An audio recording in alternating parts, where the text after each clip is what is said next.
까마귀가 잡은 살인범.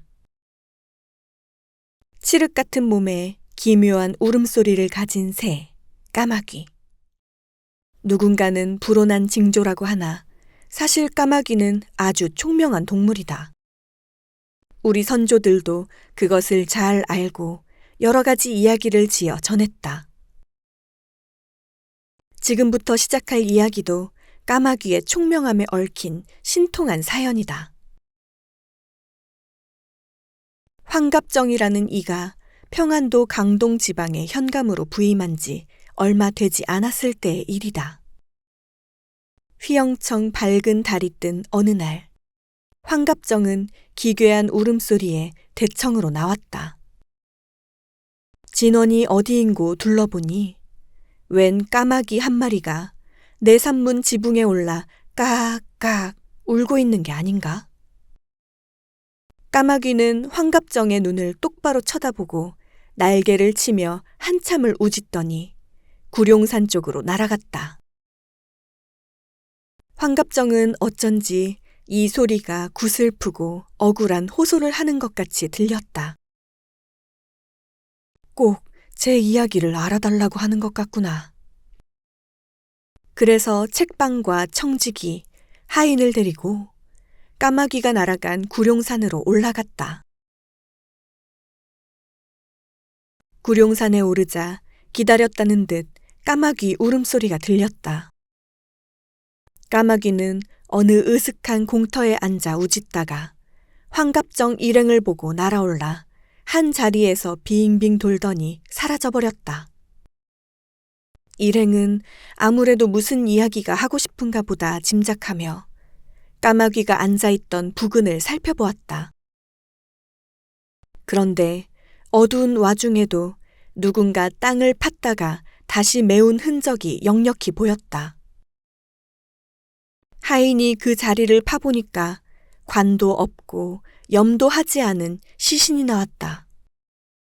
시신에서는 작은 소지품 하나 나오지 않았으며 부근에서 발견한 것이라고는 오래되고 평범한 말채찍 하나뿐이었다. 일행은 우선 시신을 수습하여 관하로 내려왔다. 이를 어찌하면 좋을꼬. 황갑정은 시신과 말채찍을 들여다보며 한참 동안 깊은 고민에 빠졌다. 꼼꼼히 부검하였지만 알 수 있는 것이라곤 뒤통수를 가격당했다는 것뿐이었으며 이외의 신원이나 증거가 될 만한 흔적은 찾을 수 없었다.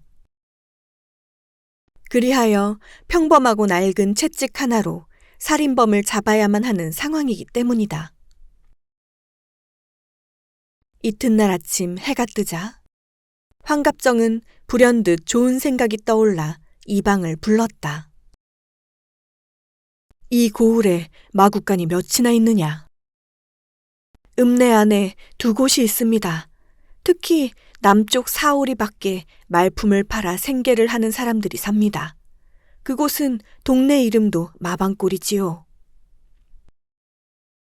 황갑정은 옳다구나 하며 고을의 모든 마부를 하옥시키고 그들이 가지고 있는 채찍도 빠짐없이 걷어들이라고 명령했다.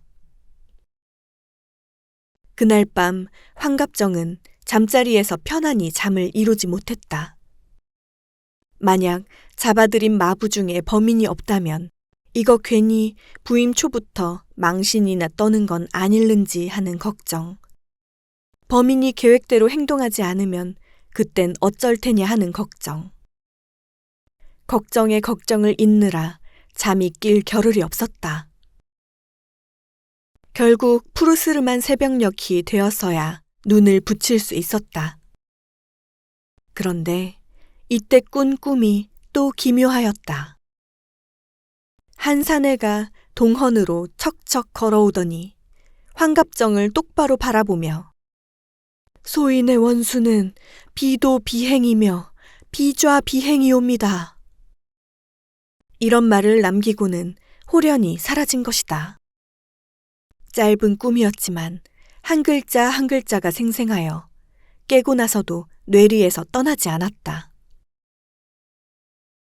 비도 비행, 비좌비행이라. 분명 홀령이 사건에 대해 뭔가를 알려준 것인데 대체 무슨 뜻일까 고민하던 환갑정은 이런 결론을 내렸다. 복숭아도 아니고 살구도 아니면 오얏이란 말이며 앉은 것도 아니고 다니는 것도 아니면 서 있는 뜻일 텐데 범인의 이름이 이립이라는 얘기일지도 모르겠군. 환갑정은 걷어들인 채찍 사이에 범인의 채찍을 잘 섞어 모아둔 후 마부들을 동원해 불러 모았다. 자신의 채찍을 찾아 들고 오거라. 환갑정 생각은 이러하였다. 긴장된 상황이 오면 자신도 모르게 익숙한 물건을 집어들 것이다. 그런데 일이 잘 돌아가지 않았다. 모든 마부가 채찍을 다 찾아갔는데 범인의 채찍이 아직 남아 있었다. 난감한 상황에 이를 어찌하면 좋을까 고민하던 차에 꿈속 사내의 말이 떠올라 떠보기나 할 심산으로 말했다. 이 시성을 가진 사람은 모두 손을 들어보시오. 절반의 사람들이 손을 들었다. 이 중에 외자 이름을 가진 이는 앞으로 나와보시오. 그러자 어느 젊은 마부가 떠밀리듯 앞으로 나와 무릎을 꿇었다. 이름이 어떻게 되시오? 이립이라 하옵니다. 과연 신통한 일이었다. 환갑정은 천둥 같은 호령으로 죄인을 꾸짖었다. 이놈! 어느 안전이라고 시치미를 때려 하느냐? 네가 시체와 함께 묻은 채찍이 아니더냐? 남의 목숨은 하찮고 네 목숨은 그리 중하더냐? 한치의 거짓 없이 낱낱이 자백하라. 죽을 죄를 지었나이다. 이립은 그제야 자초지정을 자백하였다. 그날은 말 쓴다는 사람이 없어서 길목에 앉아 하루 종일 공을 치고 있었습니다. 그러던 중에 한 사내가 무거운 짐을 지고 가기에 술값이나 주면 가는 데까지 모셔드리겠다 하였지요. 사내는 3등 고을까지 타고 가겠다고 했습지요. 이런저런 이야기를 하며 가는데 한 아이가 까마귀 한 마리를 억지로 안고 있었습니다. 안는 것뿐만 아니라 제 동무들과 이리 굴리고 저리 굴리며 가지고 놀더군요. 사내는 까마귀가 애처로워 보였는지 아이들에게 까마귀를 사서 날려보내주었습니다. 그리고 저는 그 사내의 전대를 보았지요. 금과 은이 두둑했습니다. 문득 그것만 있으면 고생하지 않고 살겠다 싶었어요. 견물생심이라고 돈을 보자 소인이 정신을 놓아버렸던 겁니다. 소피 핑계를 대고 으슥한 곳에 데려가 뒤떨어져 있다가 몽둥이로 후려쳐 죽였습니다.